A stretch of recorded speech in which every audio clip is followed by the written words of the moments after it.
us. That's Master Ron. Today we have a special guest, Master Sifu, the world's greatest, Brandon Dunng. Thank you guys. Thank you guys. So thank you for being on the show. Yeah, this is so cool. Oh, it's my pleasure. I mean, I follow KKP and we've been secret buddies for quite a while now. Right. And you know, just seeing what you do, things at the village is just it's mind blowing. I love it. I love it. Well, Sifu Brandon does a style called Kung Fu called Choy Li Fut. I love the stuff that's in Choy Li Fut. So so Ron, what's your thought?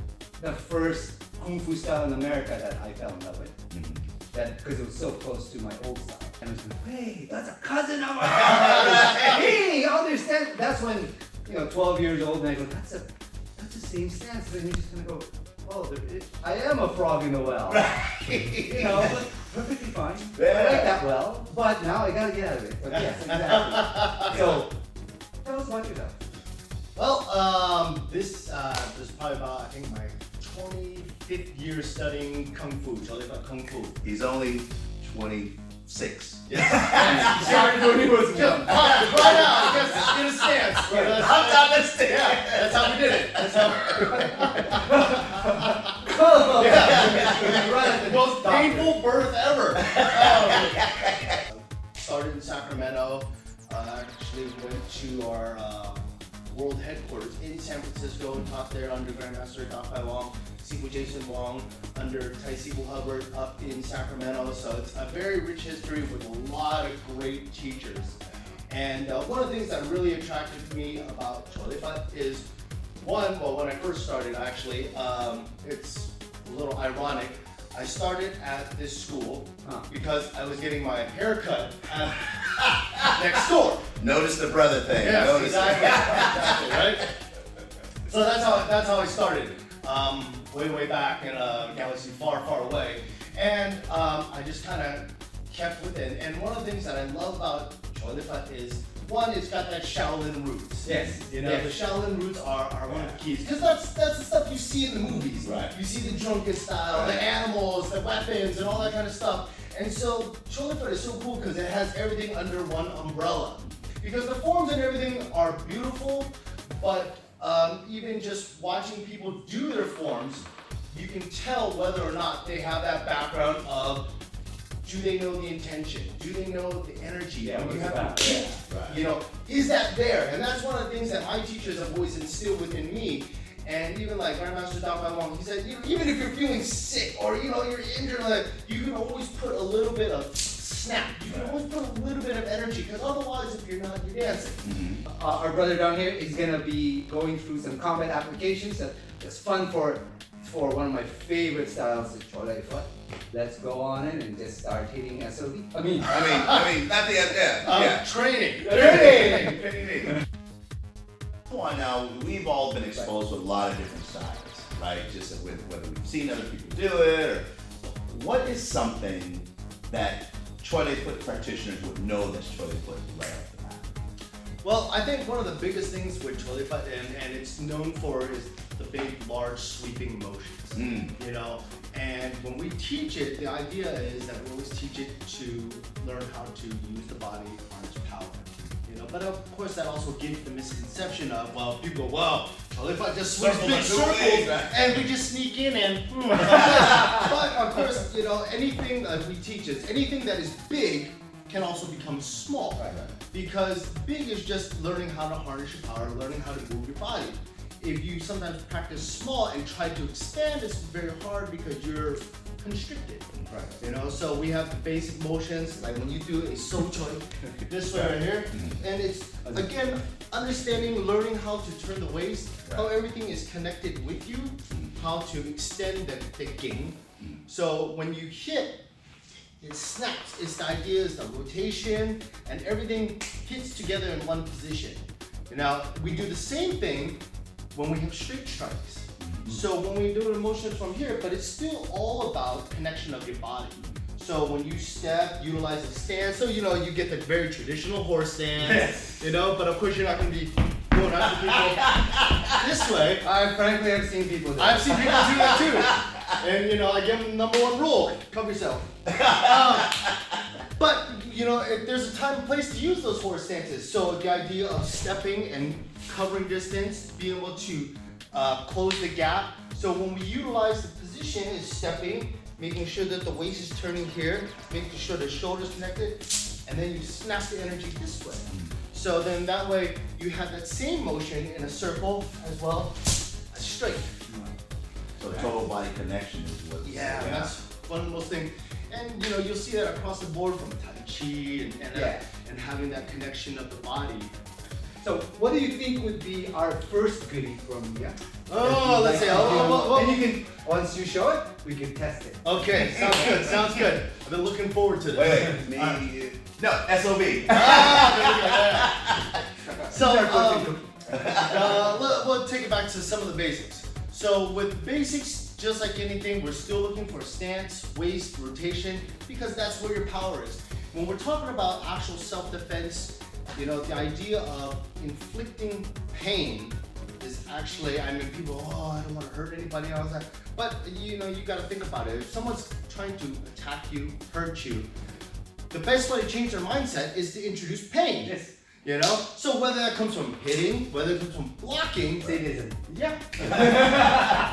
Potato, potato. Right? For me, it's my sadism. Yeah. So when we have a basic block position from here, we have your own cue. Okay, also referred to as kind of a mirror hand. Beauty looks at center, right? Yeah. So it's the snapping position here. So if you're using this motion here to block, and you inflict pain, someone throws a punch and you pow! And now they're thinking, crap, I don't know if I want to do that again so he can hit me again. Right. So we have your own cue. We also have our classic chunao, which is our anchor hand. Right? Then from this position, we have a pun cue, which is a circular block. And then okay? So it's Battering ram. your own cue, chunao, pun cue. Oh, that's just 3 amazing fun things to do. We could probably spend like hours on it, but we don't have hours.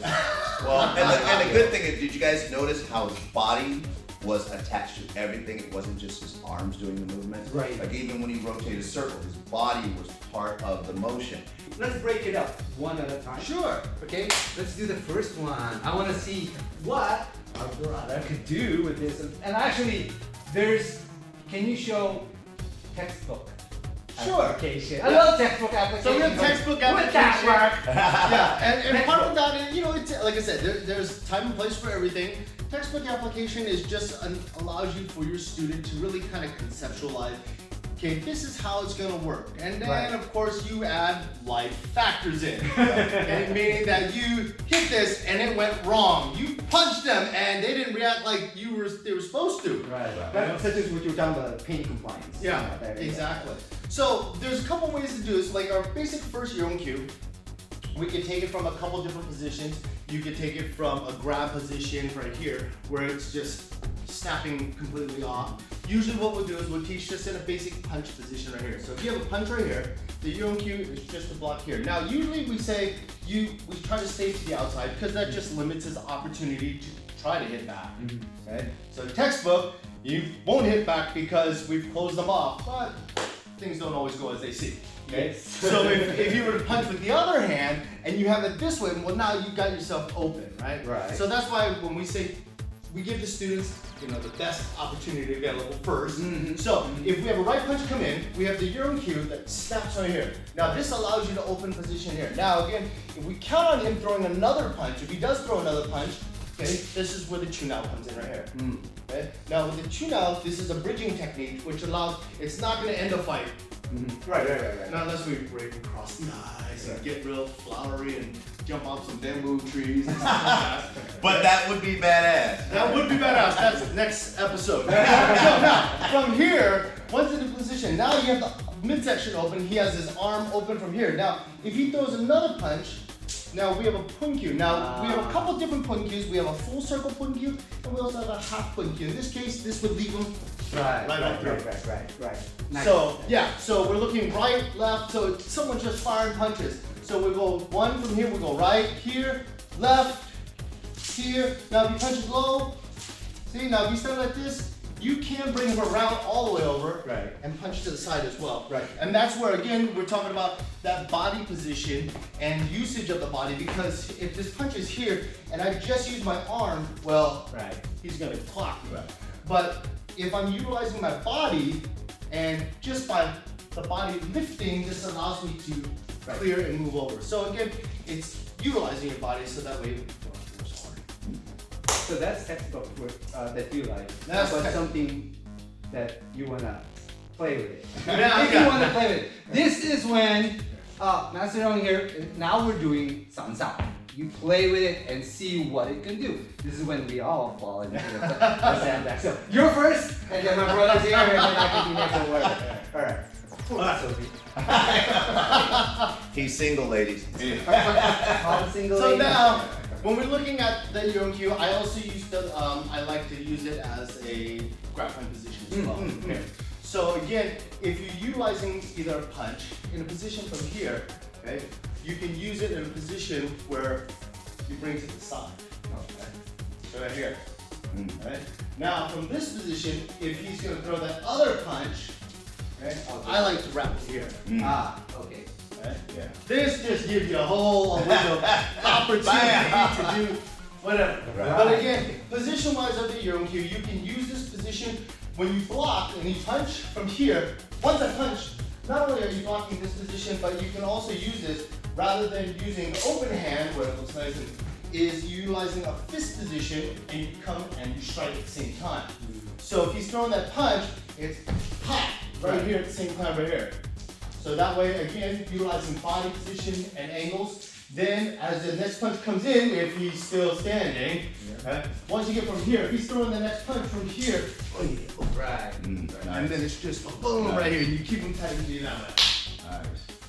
And then we gotta pick him back up to do the punch. Did you have top blocking? No, you're up. Was me? Oh. Yeah, you. So, I actually love that. It's one of my favorite things because Kung Fu artists think that they could do it, especially if all they did doing is forms, and then they do it and they get smacked right Yeah. there. So they do 19 Gohan. All right, there. that's it. So- Welcome to the 37 chamber. My first thing I like to be tricky would be from here as I go here. Oh, it comes through. Yeah. So it'd be the first thing is and it goes straight or I overdid it. Alright. So it's one, just here. Now, do you smack down or do you go across? I think Tai Chi always going across. Tai Chi goes across. What I like, let me borrow your arm again, thank you, sir. Okay. Oh, Is that's usually in good. a position from here is, you know, one of the keys to the Yonkyu or also the Fujang is that rotation. So actually what I'm attacking is right here on the arm. Right. You know, We call it, my art called it blood flicks. Yeah, I like it. Yeah, we're flicking some blood here. So yeah, so I like once you that get from mix. here, you got that position here, it's snap across right here because that also allows you straight in. You know, I tell people, I go, one of the best ways to get back at the person is whatever they gave you, go right back up the pipe. So, isn't that cool? So, one of the things is from there, for all you practitioners out there, so if you're doing this motion, right? From here, go into the San Sao. What else can you do? Oh, I did the kick, right? I can here, stuff like that, having fun. Now, that's for my brother. But you just did everything I was gonna do. No, Thank I you. didn't. No, I didn't. Okay, so I like the moving to the outside like we were talking about. So when I come here, I would go here, right? And what I would do is I would drop his hand down here and hit him at the same time. Nice, Or back nice, down. nice. So when he throws, I would go this way. Now, because I have his body in position, it's just easier for me. Right. Yeah. See how Gus did that? You can't just end this in a fight. Continually practicing, keep going, until you don't see the guy in front of you anymore. I know it sounds mean, but hey, fairness. There's no such thing as hitting and hoping for the best. Well, I was explaining how in Kung Fu, unlike a lot of arts where you go in the stand, go in the leverage, China and something, and you're gonna give. No, in Kung Fu, how I was taught is grab the arm, break it, and then go. You get it? Yeah. You know, that's how Kung Fu is. That's how the streets is. You go, crack, that's mercy because you didn't hurt the person you were there gonna die. You just broke, dislocated a shoulder, broke this and that. That's all. They'll live. I would ask, are you okay? Oh yeah, that's it. Can I call someone? Exactly. Can I call someone for you? No Or one's so- looking. Hey babe. So I like that concept, and also I like it from also sliding the other way. Oh yes, yes, yes. So if he throws here and I go that way, now I'm in position, Right. right? Right. I'm here. So if I move across that way, here, now I'm in position to attack. All right, do it. Okay. But what I like to do is I like to end with a gunshot. So, and then ask him if he's sorry. Boom. I like to end with a gunshot. Or like shotgun. Exactly. Because the one thing is when you attack the lower body, the upper body tends to react same time. So if I come here, so it's nice and slow here. If I move him this way, see what his body did? So it's a boom, and that's in our rhythm and flow video from season 1. So in that case, it's his fault because he fell into your fist. See, that's what I like about it. Officer, he ran in my fist. I don't know what happened. I was trying to get something off my shoe and. Right, and I can totally see that the secondary from here, from the mirror, was it going up, down? Was it Yeah, down? so when you go from here, you have the upper. Oh, so did you move off? Oh, okay. Yeah. So you go 1 year, 2, And here. and then I love your Yeah. 4. But you can cut out 2 and 3, and once you go from here, instead of they're open, just Boom! Right. They got hell on it. Yeah. If we do this, right, you could, instead of waiting for that arm, you know, Yeah. it's basically just hit. Yeah. Boom. That's Which it. is also classic sensao, is not allowing the person to go to the next punch. Right. So if you move him to the side, right, you have him here, you know something's gonna take place. Mhm. So it's basically a boom, boom. And that's kind of how sensao version of the sensitivity of push hands, Right. works for us. Right. Because we're not gonna do this with him. We're not gonna do that. What we're gonna do is feel the resistance point, and it tells us exactly when we strike. Right now, when you do that, guys, is if you don't do it right and they push an SO or your SOV equivalent does it, that means you want to be proven wrong. You want to have a mistake where it's safe, so you can continue fixing it so it actually works. And if it doesn't, ask somebody else. If it doesn't, then it's something like no touch. Okay, I know no one likes no touch, but how cool is no touch? Yes. Can you imagine? Yes. Boom! There's some people I don't want to touch. Well, that's the thing. If there is no touch, it's called no shower. The Same thing. Yeah. Hit food. Like, oh. What is this? What? Can of the. Well, you have a chop choy. You also have different twists. We have a yum chop. I've done that. Yeah. Oh. We call it hand fist as well? Yeah. We call it You shit. load it up and you. Oh. Right. And Yeah. one of those things that's really cool about that is it's just if done correctly, it becomes a wall as well as a battering ram. So because if I want to hit whatever it is and I wanted to do it, I could use my full horse. Oh, yeah. At the Yeah. same time, stab you through it with a nice. If you still have the appendix. Right? So, I love that. anything else? Well, textbooks wise, when you're throwing the yum chop position like this, they say initially it's actually used to be able to drive through. So, the term cannon fist would be awesome Right. because whether someone's punching in a position like this motion is to deflect as well. So if you have a Right. you're deflecting Just and running shooting. through it. Yeah. I like that. Those are really great methods and concepts. I like it, and it's iconic, and it's practical, and that's what we're talking about, you guys, in this show, is practical Kung Fu. Right. I know there's some great theories out there, but we don't really deal in the world of theory. We have to get on the floor and we have to test it to make sure it works. Yeah. And the best way, of course, like we always say, start slow, and then as you get comfortable with your partner, then you can gradually figure it out. And having an SOB does help. For you too, you can't have this one. This one was specially made, but you too, you need to have an SOB. Send them over to us, and Ron and I will beat him and send him back. We'll send back a doll. This will be below doll. But just notice how Asuna did the whole motions of the textbook, and then he went and changed that to cater to the what's happening right now, being very reactive to what your opponent's doing, and then from there it changed to a completely different thing. Now, mind you, he is very experienced, so you need to ask your teacher, someone. If you don't have any answers, ask us, and so on and so on.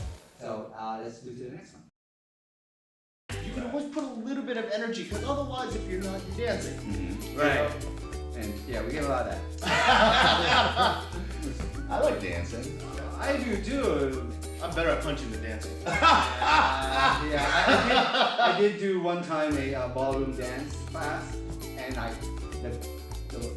my partner kept on run, you throw me down on the ground and kick your ass. Because every time I grab, I'm gonna go inside and then go like this.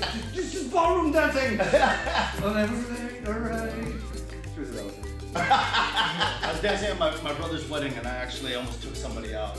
Because part of it was leg sweep. I don't know how that came into play, but you know, things go on the dance floor and someone almost got sent to the hospital.